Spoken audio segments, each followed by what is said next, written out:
Hey guys, how are you? I hope you're all doing very well. This afternoon I have yet another movie review, so I hope you find this one interesting. This movie is a fantasy film from Argentina, Spanish language, released in the year 2016, directed by Fabian Forte, and this film is called Muerto Cuenta su Historia. So the English title is roughly The Dead Man Tells His Story. So the movie centers upon this man. His name is Angel. He is a director of commercials, and he lives in Buenos Aires with his wife and his young daughter. So he is a little bit of a player. He likes to go around with other women. So he's a bit of a dodgy character, but he's likeable enough. So he has friends that he confides in during his work, and his latest project is a little bit stressful because he needs to find a woman for his next commercial. So he wants to relieve that stress one evening when he comes across this bar. Now inside the bar there is a beautiful woman that he immediately becomes intrigued by, so he takes off his wedding ring and he introduces himself to her. But this is where he realises that he's part of a master plan of women trying to eradicate men. So the people inside this bar are sinister, and they're going to have him at their mercy. So basically there is something that happens that I'm not going to give away, but he is doing their bidding for them, and so he has to try and stop them from destroying men.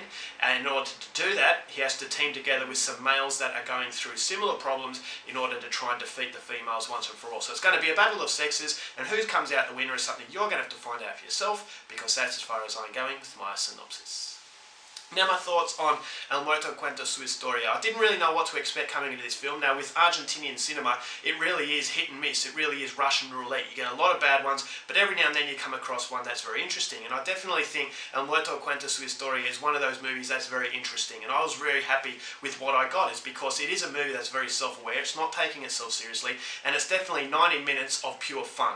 And so the movie does have problems, but I think the charm to the film really does, it makes an excuse for the problems. So you don't really notice the problems as much. It's because of the light-hearted nature. So the charm really pulls it over the line. It's the best thing that it's got going for it. Now this is a movie that is very reminiscent of the works of Tim Burton. You've got Terry Gilliam and other very quirky filmmakers that are daring to make movies that are not prone to formulaic story tropes. They're not prone to recycling sort of very common material to the point where you think that if you've seen one, you've seen them all. So in a world of remakes and other nonsense that is polluting the screens these days, when films like this come along that are daring to be different, that are daring to show balls, then I definitely think these movies need to be applauded. And I think Fabian Forte has created something that is a lot of fun, but at the same time very morbid. I think this is a movie that does play on the visuals very much. I thought this is a very high-end production, which is something that surprised me. With Argentinian horror especially, it's not very well known for, you know, striking visuals, but I think this movie is a very high-end production,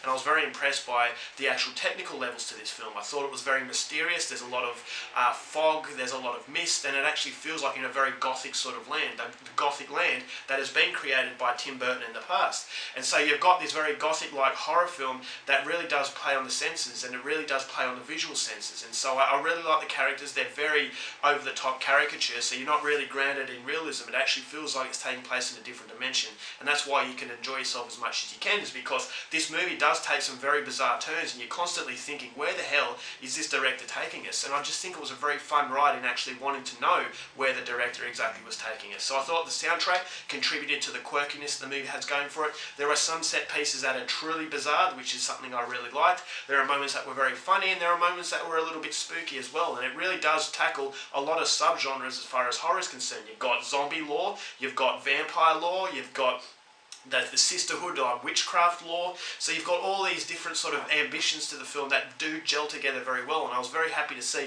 that the director didn't bite off more than he can chew. A lot of these films, they try to tackle a lot of things, and when it comes together it becomes a big mess. But this movie, it reins all that in, and it actually felt like the director was never working outside his limitations. So it goes for 90 minutes, and I thought those 90 minutes were very well spent. It's a cake that is baked, and it tastes very good. And so this is a movie that I would recommend everyone go out there and see. It lacks the quality to be an absolute fantastic film, but it's definitely a movie that is a lot better than some out there. So my problems with the film, I will go into a little bit. I thought that the continuity in some areas was a little bit hit and miss. There were moments where it elevates itself, and then all of a sudden it just deflates itself, which really doesn't provide any closure to it. So you're constantly thinking, okay, well, that scene built itself up so much, and then all of a sudden it's just gone down without really a bang.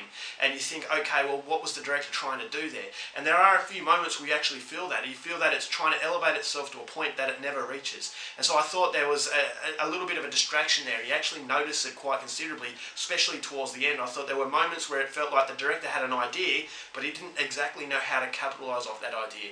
And so that to me was the biggest issue with this film. But in other words, it was in other pushing away those criticisms, I just think it was a very fun film. It's a Tim Burton-esque kind of film where it is very spooky, very, very bizarre, and I just thought, more importantly, it was very entertaining. So overall, for El Muerto Cuenta su Historia, I'm going to give it 3 stars. I enjoyed it. I'm sure a lot of people out there will as well. Alright guys, that's it for my review. Hope you enjoyed it. Till next time, keep watching movies, and I'll see you later.